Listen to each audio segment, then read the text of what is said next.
अस्सलाम वालेकुम क्लास। आज हम लोग ग्रीन्स थ्योरम डिस्कस करेंगे। ग्रीन्स थ्योरम एक ऐसा रिज़ल्ट है जिसके हेल्प से हम लोग line integral of vector field for a smooth closed curve बहुत इजीली डबल इंटीग्रल में कन्वर्ट कर लेते हैं और फिर उस डबल इंटीग्रल को सॉल्व करके गिवन लाइन इंटीग्रल का आंसर इवैल्यूएट कर लेते हैं। स्टार्ट करते हैं। थोड़ा सा कनेक्ट करूँगी इस लेक्चर को लास्ट लेक्चर के साथ, ताकि जब मैं ग्रीन्स थ्योरम अप्लाई करके इसी क्वेश्चन को सॉल्व करूँ तो हमें सिंप्लीफिकेशन समझ आ सके कि हम ग्रीन्स थ्योरम को क्यों यूज़ करते हैं। एक एग्जाम्पल लिया मैंने, हमारे पास एक वेक्टर फील्ड गिवन है x माइनस वाई आई हेड प्लस एक्स जे हेड, और इस वेक्टर फील्ड का लाइन इंटीग्रल हम लोगों ने इवैल्यूएट करना है ओवर अलोंग दिस कर्व, जिसकी पैरामीट्रिक फॉर्म हमें क्या गिवन है, cos of t i hat plus sign of t j head. Curve को ड्रा कर लेते हैं। तो x ऑफ t आपके पास क्या है, x ऑफ t आपके पास है cos ऑफ t और y ऑफ t आपके पास है sin of t। Of course ये हमारे पास एक सर्कल को रिप्रेजेंट करते हैं। अब रेडियस वन इसलिए है क्योंकि यहाँ पे आपके पास 1 आ रहा है। सो और radius a circle of radius 1, ये कर्व जो है वो हमें एक ग्राफ रिप्रेजेंट कर रहा है। फर्स्ट ऑफ ऑल मैं फार्मूला लिखती हूँ उसका, line integral of vector field f into D R of T. इसका फार्मूला क्या है, इसी तो ऑफकोर्स नोटेशन है। फार्मूला क्या है, t from a to b, okay. और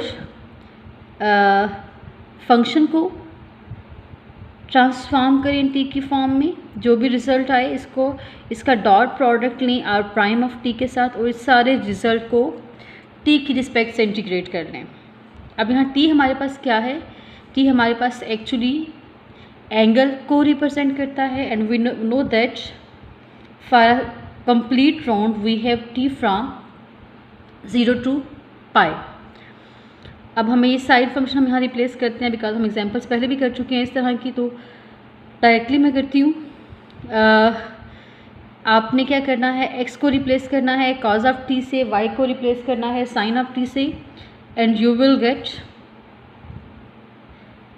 cos of t minus sin of t i hat plus x की वैल्यू रिप्लेस करें, x is cos of t j head. इस सारे एक्सप्रेशन का हम डॉट प्रोडक्ट लेंगे with r prime of t।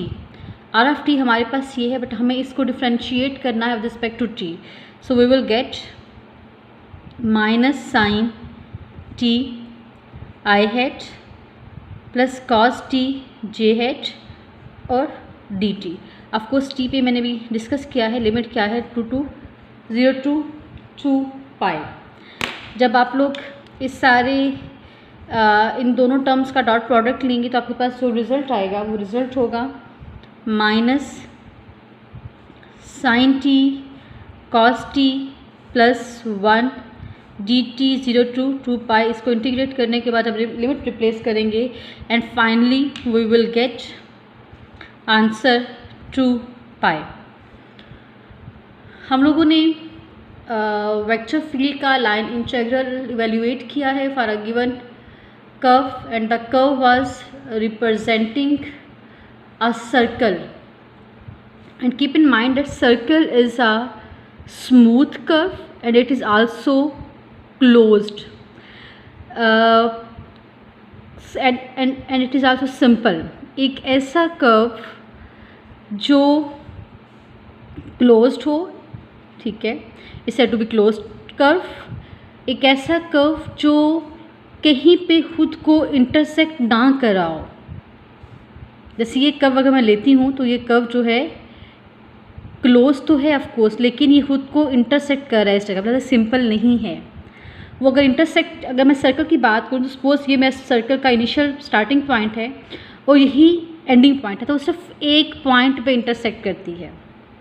लेकिन यहाँ क्या हो रहा है, वो खुद को कट करके दोबारा से कोई शेप ले रही है। तो सर्कल आपके पास सिंपल क्लोज्ड स्मूथ कर्व को रिप्रेजेंट करता है। हमारे पास रिजल्ट है ग्रीन्स थ्योरम। ग्रीन्स थ्योरम क्या करता है, ग्रीन्स थ्योरम हमारे line integral for vector field को बहुत आसान कर देता है। वो कह रहा है कि अगर आपके पास, मैं बहुत प्रॉपर स्टेटमेंट जो है वो मैंने PDF नोट्स में लिखी हुई है, लेकिन मैं भी फ़िलहाल इस तरह से चंक्स आपको रिप्रेजेंट करूँगी कि वो हमें समझ आ जाए मैं क्या कहना चाह रही हूँ। अगर हमारे पास एक वेक्टर फील्ड है f(x,y), 2D वेक्टर फील्ड हम ले रहे हैं और मुझे पता है कि हम वेक्टर फील्ड को रिप्रेजेंट करते हैं P(i) plus Qxy j head से, और इस वेक्टर फील्ड को हम इवेल्युएट करना चाह रहे हैं फॉर सम कर्व C। और C कैसा कर्व है हमारे पास, C इज स्मूथ और piecewise smooth, it could be piecewise smooth. Piecewise का मतलब ये है कि वो यूनियन ऑफ कर्व्स आ जाए आपके पास, पीसवाइज स्मूथ, सिंपल, कि कहीं पे उसका अपने साथ कोई इंटरसेक्शन ना हो except end point, and closed, and it should be a closed curve. First of all आपके पास वेक्टर फील्ड होना चाहिए। सेकेंडली जिस कर्व पे आपने इसको इवेल्युएट करना है वो कर्व ये सारी प्रॉपर्टीज़ को सेटिस्फाई करे, the curve should be smooth, simple and closed. And third one है जो हमारे पास P और Q है, इनका डेरिवेटिव एग्जिस्ट करता हो, इन दोनों का डेरिवेटिव जो है, डेरिवेटिव्स एग्जिस्ट करते हों, ठीक है। अब मैं क्या कह रही हूँ, मैं कह रही हूँ आपके पास ये वेक्टर फील्ड है, इस वेक्टर फील्ड के ये दोनों फंक्शंस जो हैं उसके डेरिवेटिव एग्जिस्ट करते हैं, और इस फंक्शन को आपने इस कर्व पे इंटीग्रेट करना है। तो ऑफ कोर्स हमारे पास क्या आता है, integral curve C vector field dot D R(t). अब यहाँ पे मैं एक और सिंबल यूज़ कर रही हूँ, एक सर्कल का, और एक एरो भी लगा रही हूँ। ये सर्कल ये रिप्रेजेंट करता है कि जो ये कर्व है वो हमारे पास क्लोज्ड, सिंपल, स्मूथ है, और ये एरो रिप्रेजेंट करता है कि हम उसकी पॉजिटिव ओरिएंटेशन ले रहे हैं, ठीक है। अब मुझे पता है कि इसकी एक और नोटेशन भी है, वो इसकी नोटेशन क्या है, P dx plus Q dy C, और अगेन मैंने यहाँ पे अपनी कर्व की ये वाली प्रॉपर्टीज़ को इस एक सिंबल के साथ रिप्रेजेंट कर दिया। तो ग्रीन्स थ्योरम क्या कहता है कि आप इन चीज़ों को इवेल्युएट करें या इस डबल इंटीग्रल को इवेल्युएट करें। डबल इंटीग्रल क्या है, partial Q by partial X minus partial P by partial Y dA। Of course double integral को आप सम डोमेन और सम रीजन इंटीग्रेट करते हो। अगर आपके पास कोई वेक्टर फंक्शन गिवन है which is going to be evaluated for a smooth, simple, closed curve, and its P and Q functions have derivatives, continuous derivatives, then the Green's theorem states कि हमारे पास जो हमारा लाइन इंटीग्रल है वो actually इस double integral में convert करके बहुत इजीली सॉल्व किया जा सकता है, ठीक है। अब मैंने जो लास्ट एग्जांपल की थी मैं उसको इससे रिलेट करती हूँ। हमारे पास वेक्टर फील्ड था, हमने इस वेक्टर फील्ड को इस कर्व पे इवेल्यूएट करना था, and the curve was a circle. और मैंने पहले भी यहाँ पे आप लोगों को मेंशन करवाई थी कि the circle is a closed smooth simple curve. इसका मतलब क्या है कि, और उसके बाद एक और चीज़ देख लेते हैं, हमारे पास P क्या है, यहाँ पे हमारा P ये है और ये हमारा Q ऑफ एक्स वाई है। ऑफ कोर्स आप क्लियरली देख सकते हो कि इन दोनों के डेरिवेटिव एग्जिस्ट करते हैं। P का डेरिवेटिव एग्जिस्ट करता है with respect to y, that is -1, और Q का डेरिवेटिव एग्जिस्ट करता है with respect to x, that is 1। इसका मतलब है कि जो हमारा ये वाली एग्जाम्पल थी हमारी, वो ग्रीन्स थ्योरम की सारी प्रॉपर्टी सेटिस्फाई करता है। सो हम अब इसी क्वेश्चन को ग्रीन्स थ्योरम के थ्रू सॉल्व करने की कोशिश करते हैं। मैं सिंपली वहाँ से P ले रही हूँ। P हमारे पास क्या है, x माइनस वाई, Q हमारे पास क्या है, x। हमें क्या चाहिए, हमें partial Q by partial x चाहिए। तो वो आपके पास क्या हो जाएगा, partial Q by partial x is 1, partial P by partial y is equal to -1।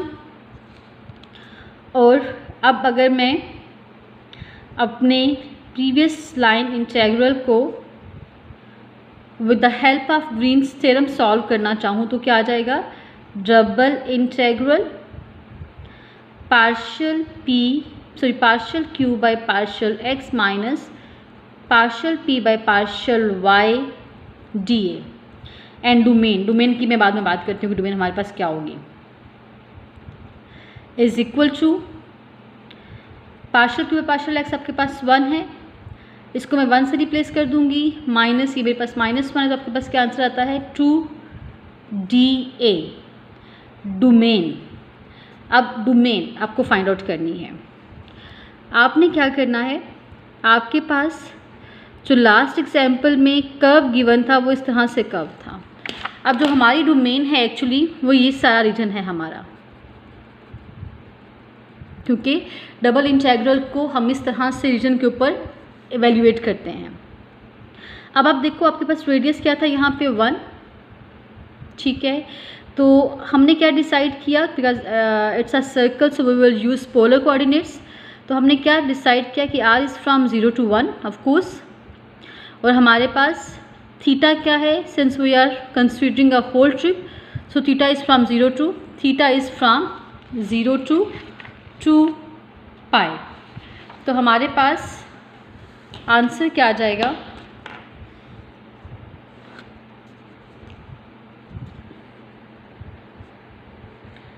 अब अगर मैं 0 to 1 मैंने r को रख लिया, 0 to 2 पाई मैंने थीटा को रख लिया, यहाँ पे 2 था।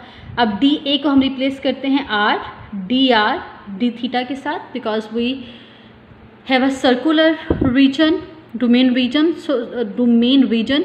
सो we will solve our question with the help of polar coordinates. और अगर आप इसको सॉल्व करें तो आपको आंसर मिलता है 0 2 पाई, 2 कांस्टेंट है, ये आपको देगा r2/2 d theta 0 to 1, clear. और ये कैंसिल आउट हो गया, आपके पास यहाँ से क्या आया 0 to 2 पाई, r में आपके r से आपको 1 दे देगा, d थीटा इंटीग्रेट किया, आंसर थीटा आ जाएगा 0 to pi, and your final answer is again 2 pi. Answer अभी भी आपके पास वही आता है। शायद इस वाले क्वेश्चन में हमें फ़िलहाल वो सिंप्लीफिकेशन नज़र नहीं आई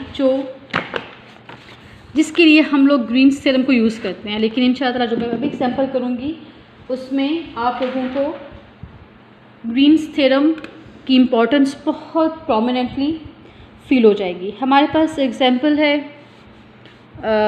we have to evaluate a line integral of a vector field। देखें जैसे ही मैंने ये वाली नोटेशन देखी, I have decided that we are talking about line integral of a vector field. अब इसने यहाँ मेंशन किया है कि द कर्व इज क्लोज्ड। इस सिंबल ने हमें बता दिया कि हमारे पास the curve under consideration is closed, simple and smooth. अब उसने क्या किया है कि उसने हमें कर्व को पैरामीट्रिक फॉर्म में रिप्रेजेंट नहीं किया, बल्कि उसने हमें कर्व को इस तरह से ग्राफिकली रिप्रेजेंट कर दिया हुआ है। And it's just not a simple curve, it's the union of 4 curves. Points mention कर दिए उसने। वो कह रहा है कि ये पॉइंट 1 0 है, this is 1 1, this is 0 1, this is origin. For 2 minutes let's discuss this question without the help of Green's theorem। अगर मैं फ़िलहाल यहाँ से ग्रीन्स थ्योरम को निकाल दूँ तो मुझे क्या करना पड़ता? मुझे पता है कि ये जो कर्व है ये एक्चुअली 4 डिफरेंट कर्व्स का कम्बिनेशन है, तो मुझे इसको लेबल करना पड़ता curve C1, C2, C3, C4। फिर मैं यहाँ मेंशन करती कि now we are going to evaluate this integral in different parts, कि पहले C1 का इंटीग्रेट करेंगे, फिर C2 का, then C3 and finally C4। कि मैं इस फंक्शन को हर कर्व पे सेपरेटली इवेल्यूएट करने के बाद इनके आंसर्स को सम अप कर देती। पहले मैं C1 लेती, ठीक है, सपोज मैं C1 ले रही हूँ। C1 के लिए मैं क्या कहती कि मुझे इस वाली स्ट्रेट लाइन को पैरामीट्रिक फॉर्म में रिप्रेजेंट करना है। पैरामीट्रिक फॉर्म में रिप्रेजेंट करने के बाद हम इन सारी वैल्यूज़ को यहाँ रिप्लेस करने के बाद सिंप्लीफाई करते, तो ये अच्छा खासा, शायद मुश्किल तो ना होता लेकिन अच्छा खासा लेंथी क्वेश्चन हो जाता। अब हम इसी क्वेश्चन को ग्रीन्स थ्योरम से करते हैं। तो ग्रीन्स थ्योरम की फर्स्ट कंडीशन क्या है कि we should have a vector function, vector field where we have p हमारे पास यहाँ पे क्या आ रहा है -y², एंड q हमारे पास यहाँ पे क्या आ रहा है xy।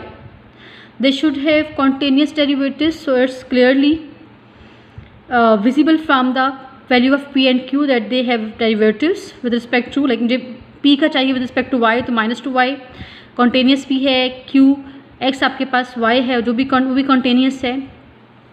तो हमारे पास सेकंड कंडीशन क्या है उसकी, the curve should be closed, smooth, simple. तो अब आपके पास ये जो कम्बिनेशन ऑफ कर्व्स है वो एक रेक्टेंगल टाइप चीज़ आ रही है, ठीक है, और ऑफ कोर्स ये एक स्मूथ क्लोज्ड कर्व है। इसका मतलब क्या है कि हमारा ये क्वेश्चन हमारे ग्रीन्स थ्योरम की सारी रिक्वायरमेंट को फुलफिल करता है, लिहाजा हम इसको ग्रीन्स थ्योरम की हेल्प से सॉल्व कर सकते हैं। अब ये कर्व जो है ये कौन सा रीजन इनक्लोज कर रहा है, ये सारा रीजन इनक्लोज कर रहा है। अब हमारा क्वेश्चन क्या हो जाएगा, now this integral, this line integral has been converted into double integral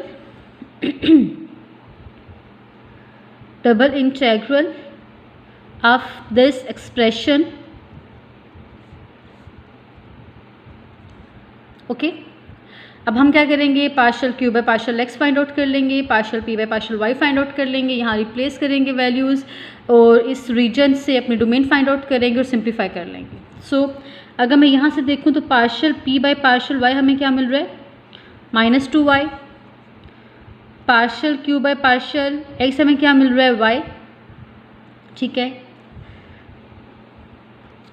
तो मैं फ़िलहाल डोमेन को एज इट इज़ एम्प्टी छोड़ रही हूँ, मैं इसको फिल नहीं कर रही, फिल करती हूँ इसी स्टेप पे। Partial q by partial x मेरे पास क्या है y, ये मेरे पास माइनस है तो माइनस माइनस +2y, इसको मैं फ़िलहाल नहीं छेड़ रही हूँ, मैं अभी डिसाइड करूँगी कि dx dy कौन सा पहले हमारे पास आएगा इस वाले क्वेश्चन में, ठीक है।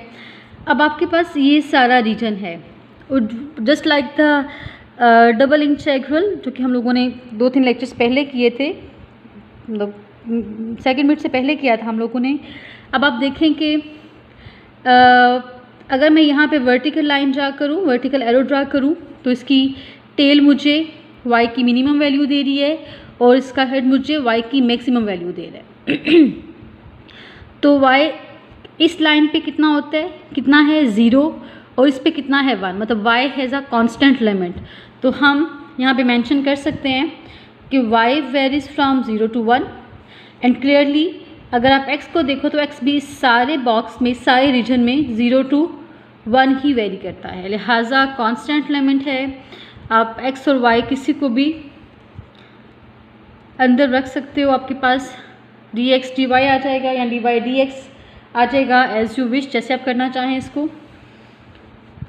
और नेक्स्ट स्टेप पे हमारे पास क्या हो जाएगा कि हम y + 2y को समअप करेंगे तो हमें मिलेगा 3y dx dy 0 1 0 1, 3 बाहर आ जाएगा। इसको x के रिस्पेक्ट से डिफ्रेंशिएट करें तो आता है x y 0 1 dy, x में लिमिट रिप्लेस कर दें तो क्या हो जाएगा 1 dy, y की लिमिट क्या आ जाएगी आपके पास 3/2 y square 0 to 1, limit replace करो तो आंसर क्या आ जाएगा 3/2। तो होपफुली आपको ग्रीन्स थ्योरम की इम्पोर्टेंस इस एग्जाम्पल से क्लियर हो गई होगी कि वो क्वेश्चन जिसको हमने 4-5 डिफरेंट स्टेप्स में करना था जाके, उसको हमने एक स्टेप में बहुत इजीली सॉल्व कर लिया। But the condition is P and Q must have continuous derivatives and the curve should be simple, closed and smooth। एक और एग्जाम्पल करते हैं ऐसे ही।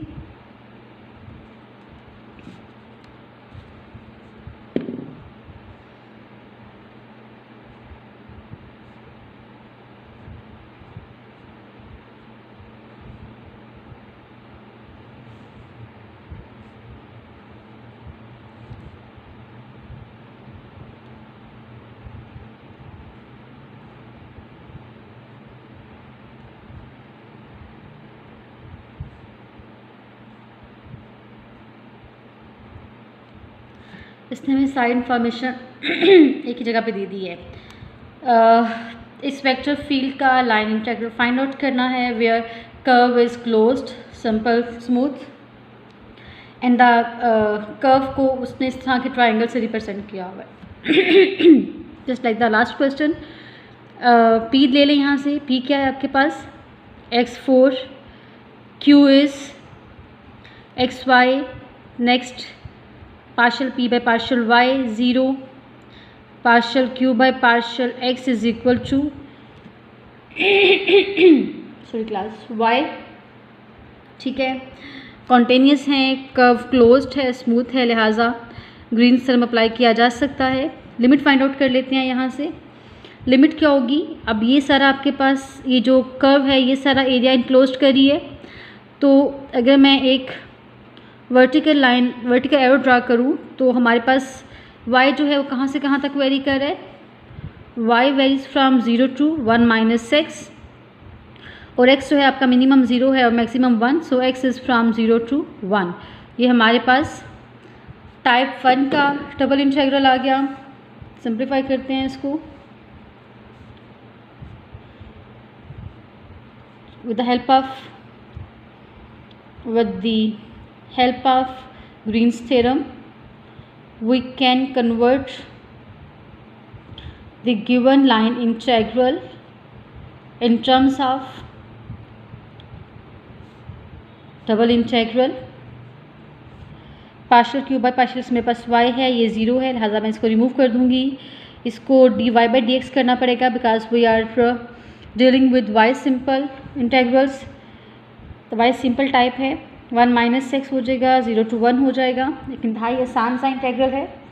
आप इसको जब इवेल्यूएट करेंगे तो आपको मिलेगा